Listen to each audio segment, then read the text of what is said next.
Welcome back to the second half of this episode. And for our last few topics, I want to kind of get into because you said you have like a certain set routine of things that you do, a preparation. Like, have you like always known that okay, I have to have a preparation or a day-to-day like type of thing that I like a because I have certain things like for my podcast, I got to do this, I got to like prepare the topics, this set amount of days. Like, do you kind of have that thing where in your head like this is what I'm gonna do every day, like this is like the set routine that I have to be able to like be my most successful self? So before I was an entrepreneur, well, I've been an entrepreneur for a while, but before I was a full-time entrepreneur, I kind of just flew by the seat of my pants. But I also was working 9 to 5. Yeah. And then I was kind of just side hustling. And then once I stepped into full entrepreneurship, it was like, okay, you can't just fly by at this point. You really have to do everything with intention. So I actually listened to this podcast. It's called Sad to Savage. I listened to it every morning. I would go on walks and listen to it. I would even repeat episodes. And she basically talks about how, kind of what I was saying, like she has routines, she has a system to where she's getting things done regardless of the obstacles or anything that's coming up against her. And I feel like that's really what made me turn that switch. Right.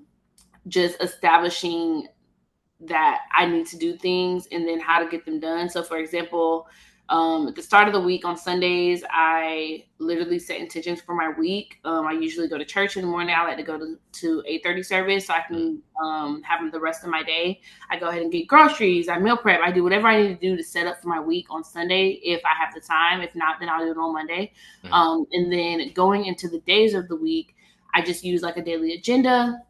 I set out, okay, this is what I have to do. And I also use like my calendar and stuff. Yeah. And then I write out the tasks. So like if I know I have projects due for clients, or I know I have a website due, or I know I have meetings, then I'll go ahead and write out my tasks I need to do each day. So that way I can go into each day knowing what's happening. So like the night before I normally go to bed, I'll sit at my desk, I'll look over everything, and then I'll say, okay, well, this is what I have to do. So then that way when I wake up, I'm kind of already prepared for it. Yeah.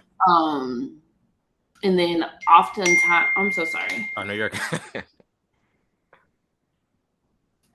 Oftentimes dang, that really threw me off. Hey, it happens. It happens to the best of us with that word. That off. Oftentimes let me go back. What were you saying?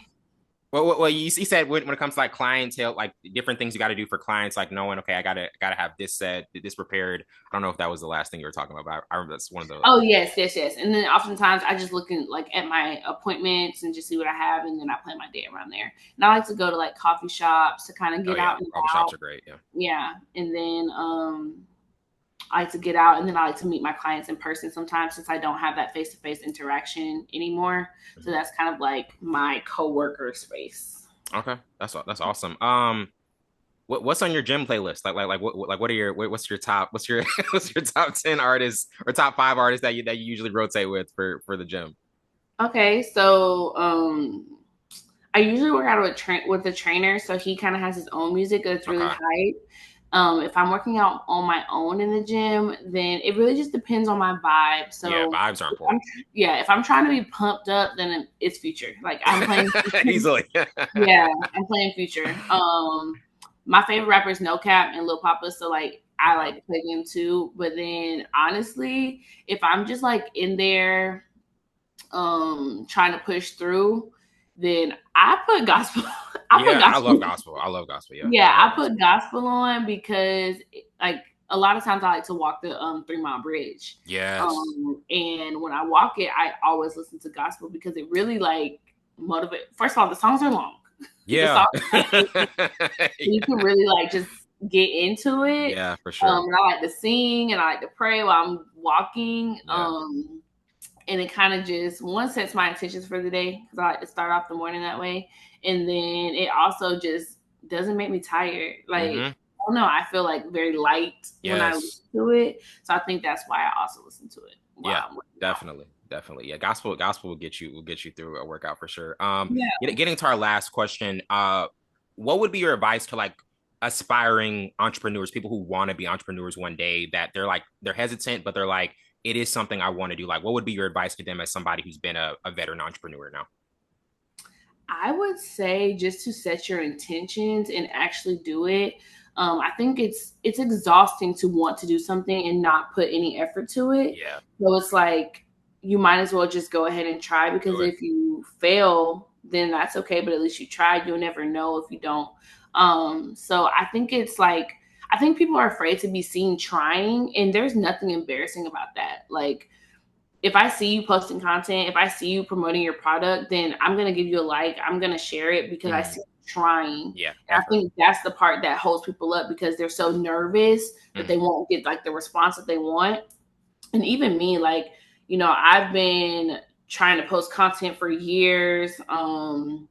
I have like tried the whole YouTube thing, tried the TikTok thing, and I might not get the numbers I want.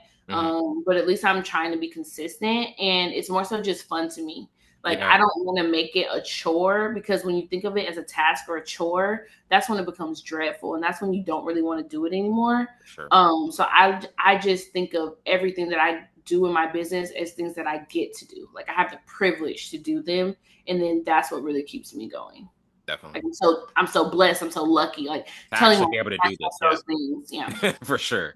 I mean, I'm last time I would say not getting the numbers you want. I definitely feel like that can be a thing for content creators. They're like, yo, I'm seeing this content creator get this type amount of numbers. Like that actually happens a lot more than people think. But Jaris, thank you so much for being on for this Life Lessons segment interview. It was such a pleasure, and thank you so much for giving the people and give the people like a shout out to like how they can get in contact with you for if they want to do any business with you.